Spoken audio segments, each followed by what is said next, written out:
Imagine un instant, en 3 mois, vos finances pourraient être plus solides que celles de 95% des gens autour de vous, sans gagner 100 000 € par an, sans renoncer à votre café du matin, sans passer vos soirées à éplucher des tableurs compliqués.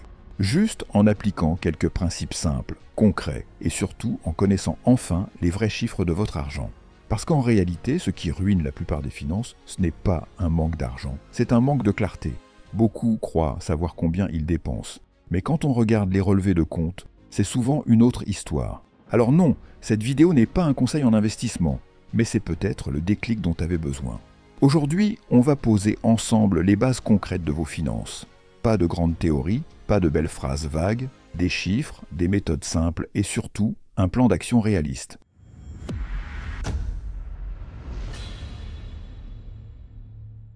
On va commencer par un constat brutal. La majorité des gens n'ont absolument aucune idée de leurs propres chiffres. Combien d'argent sort chaque mois? Combien de dettes traînent encore? Combien est réellement mis de côté? Demandez autour de vous. Très peu peuvent répondre sans hésiter. Et pourtant, ces chiffres sont la base de tout. Sans eux, impossible de construire quoi que ce soit de solide. C'est comme vouloir partir en road trip sans connaître ni la destination, ni l'état du réservoir. Ce flou crée du stress, de la culpabilité, des disputes, et souvent une impression permanente d'être à découvert, même quand les revenus sont corrects. Le problème, ce n'est pas de manquer d'argent au départ. Le problème, c'est de ne pas savoir où l'argent va. Mais bonne nouvelle, corriger ça ne demande pas un diplôme en finance, juste un peu de méthode et d'honnêteté avec soi-même. Dans les minutes qui suivent, on va rentrer dans le concret. Vous allez découvrir vos 5 chiffres clés. Les connaître va déjà vous placer largement devant la majorité. Et surtout, ça va vous permettre de passer d'un mode « je croise les doigts » à un mode « je pilote mon argent ». On attaque tout de suite avec le premier chiffre à connaître, le burn rate.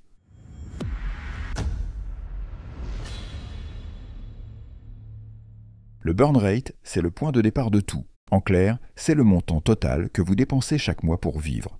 Pas une estimation à la louche, pas un « je pense que », un vrai chiffre, brut, complet. C'est là que beaucoup se plantent. Quand je demande combien ça coûte de vivre chaque mois, la réponse est souvent un joli chiffre rond, 2 000, 3 000, 4 000 €. Mais quand on va regarder les relevés de compte, c'est rarement ce chiffre, parce qu'on oublie toujours quelque chose. Les petits achats du quotidien, les abonnements qu'on a laissés tourner, les dépenses exceptionnelles qui reviennent finalement tout le temps. Alors comment avoir enfin le vrai chiffre? C'est très simple. Prenez vos relevés bancaires et cartes de crédit des 3 derniers mois. Additionnez absolument tout. Le loyer, les courses, l'essence, les abonnements, les restos, les assurances, les vêtements, les loisirs.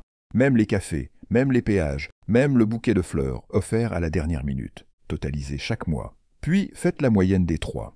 Et pour être réaliste, ajoutez 15% à cette moyenne, parce qu'il y a toujours des dépenses qu'on n'a pas anticipées. Ce chiffre final, c'est votre burn rate. C'est le coût réel de votre vie chaque mois.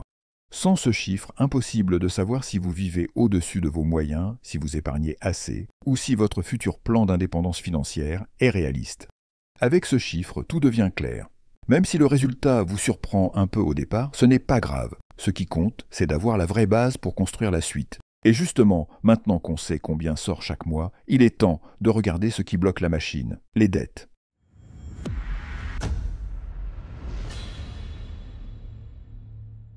Une fois qu'on connaît le burn rate, il faut s'attaquer à l'autre poids mort qui empêche d'avancer, la dette. La dette, c'est un peu comme un trou noir.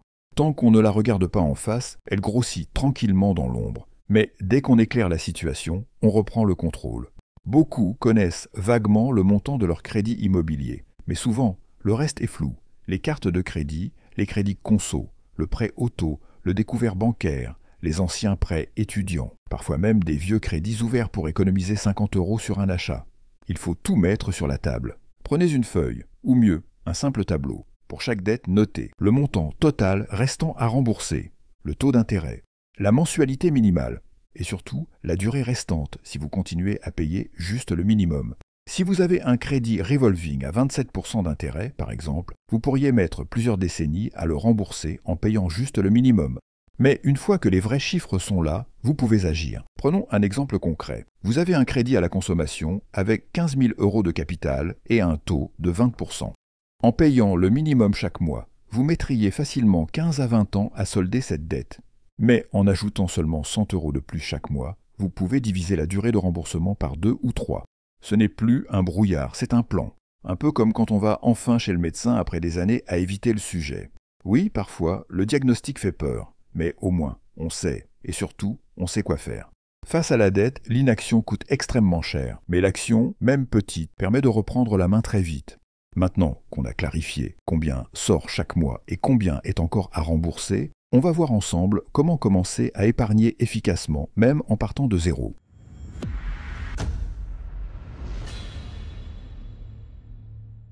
Voici une des plus grosses erreurs que tout le monde fait avec l'épargne. Attendre la fin du mois et mettre de côté ce qu'il reste. Le problème, c'est qu'à la fin du mois, il ne reste souvent rien. Les dépenses du quotidien remplissent tout l'espace disponible. C'est un peu comme une valise. Si on ne décide pas à l'avance de ce qu'on met dedans, elle se remplit de n'importe quoi. La solution, c'est de retourner complètement le système. Au lieu de mettre de côté à la fin, on épargne dès le début, avant même que l'argent arrive sur le compte courant. On appelle ça se payer en premier. Dès que le salaire tombe, une partie part automatiquement sur un compte d'épargne ou d'investissement. Pas besoin d'y penser, pas besoin de forcer. Même en démarrant petit. Par exemple, 20 € dès le premier mois. Moins cher qu'un repas à emporter. Ce n'est pas le montant qui compte au début, c'est l'automatisme. L'objectif est de créer l'habitude et de l'ancrer. Ensuite, dès que la situation s'améliore, on augmente progressivement. 30 €, 50 €, 100 € et ainsi de suite. Avec le temps, cette habitude transforme votre situation. Au lieu d'avancer sur un fil tendu sans filet, vous construisez un vrai pont sécurisé, avec des garde-fous solides, avec de quoi absorber les imprévus sans paniquer, parce que la réalité, c'est que la vie envoie des imprévus. Une panne de voiture, un problème de santé, un changement pro. L'épargne, c'est ce qui permet de ne pas être obligé de prendre des décisions financières catastrophiques sous la pression. L'idéal, c'est de viser entre 5 et 10% de vos revenus nets en épargne automatique. Mais encore une fois, commencez par un montant symbolique. L'important, c'est de démarrer le processus. Maintenant qu'on a enclenché cette habitude, on va passer à la partie qui fait réellement grossir votre patrimoine sur le long terme, faire travailler l'argent.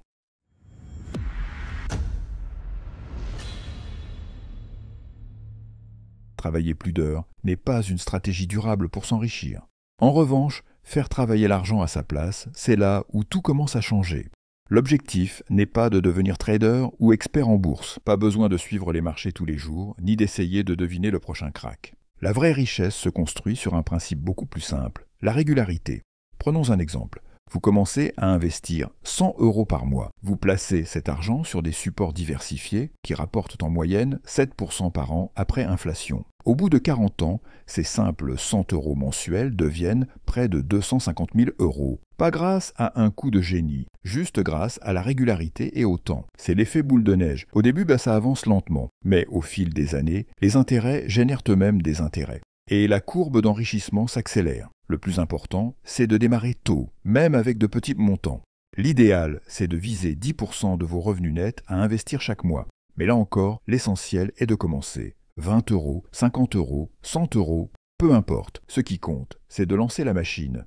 Et surtout, d'automatiser. Chaque mois, sans réfléchir, l'argent part directement de votre compte vers vos placements. Pas besoin de se demander si c'est le bon moment. Pas besoin de gérer ses émotions face au marché. Laissez le temps faire le travail. Comme je l'avais expliqué dans une autre vidéo qu'on a faite ensemble ici sur Déclic Finance, sur la puissance des intérêts composés, ce sont justement ces petites décisions répétées qui construisent la liberté financière. Maintenant qu'on a mis l'épargne et l'investissement sur pilote automatique, il reste un poste qui peut ruiner tous les efforts sans qu'on s'en rende compte. C'est le logement.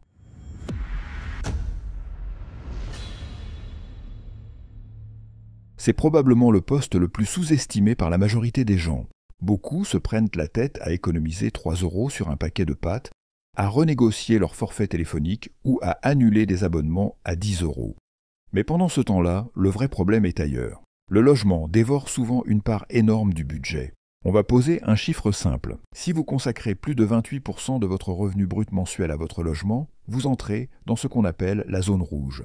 Au-delà de 32%, la situation commence à devenir franchement risquée. Au-dessus de 34%, c'est souvent la panique financière qui s'installe. Les disputes de couple commencent à tourner autour des petites dépenses. Pourquoi acheter ces M&M's? Pourquoi cette sortie resto? Alors que le vrai problème n'est pas là. Tout vient du poids du logement dans le budget. Prenons un exemple concret. Vous gagnez 4 000 € bruts par mois. Si votre loyer ou crédit immobilier plus les charges fixes dépassent 1 120 €, vous commencez déjà à dépasser les fameux 28%.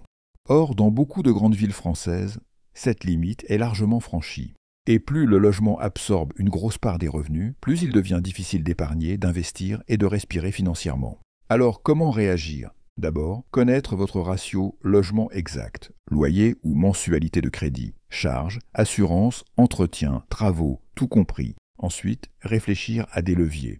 Peut-être négocier son loyer, peut-être chercher un logement un peu moins cher, peut-être envisager une colocation temporaire, peut-être même sous-louer une pièce de temps en temps via des plateformes. L'idée n'est pas de vivre dans un placard. L'idée est d'ajuster pour que le logement ne soit plus un frein à votre enrichissement. Parce que tant que le logement aspire la moitié de votre revenu, c'est comme courir un marathon avec un sac à dos rempli de pierres. Alléger ce poids, c'est redonner de l'air à tout votre plan financier. Maintenant qu'on a nettoyé les principaux postes, on va parler de l'objectif final.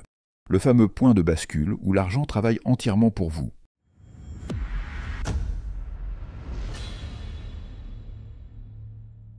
Voilà le vrai objectif. Tout ce qu'on a vu depuis le début mène ici. Le crossover point, c'est ce moment où vos investissements produisent assez d'argent chaque mois pour couvrir toutes vos dépenses.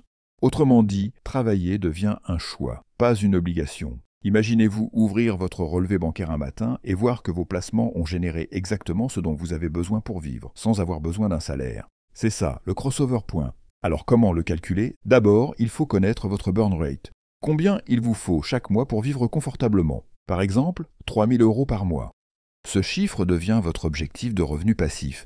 Ensuite, on utilise un simulateur de retraite ou un simple calcul de rendement pour savoir quel capital il faudrait accumuler pour générer ces 3 000 € chaque mois. Avec un rendement sécurisé de 4% par an, il faudrait environ 900 000 € investis pour produire ces revenus. Ça paraît énorme. Mais il faut le voir autrement. Chaque euro épargné ou chaque dépense réduite accélère l'arrivée de ce point. Prenons quelques scénarios simples. Si vous gagnez 80 000 € par an, que vous dépensez 6 000 € par mois et que vous investissez 10% de votre revenu à 7% de rendement, il vous faudrait environ 42 ans pour atteindre votre crossover point. Maintenant, si vous réduisez vos dépenses à 3 000 € par mois, vous pouvez atteindre ce même point en 13 ans. Autre scénario. Vous augmentez vos revenus de 30% et vous investissez tout ce surplus. Vous accélérez considérablement la trajectoire. C'est une mécanique d'ajustement permanent.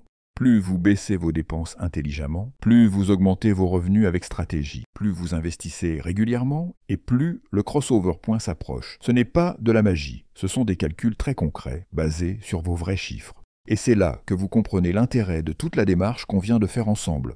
Vous avez maintenant tous les leviers en main. Le burn rate, la dette maîtrisée, l'épargne automatique, l'investissement régulier, le logement sous contrôle, et enfin le crossover point comme boussole. Beaucoup vivent dans le flou pendant des années, en pensant que la gestion financière est réservée à des experts.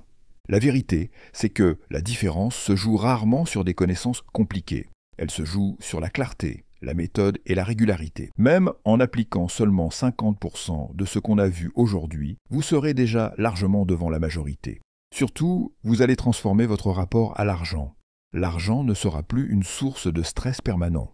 L'argent deviendra un outil pour construire votre liberté, pour choisir votre rythme de vie, pour vous offrir de vrais moments de qualité.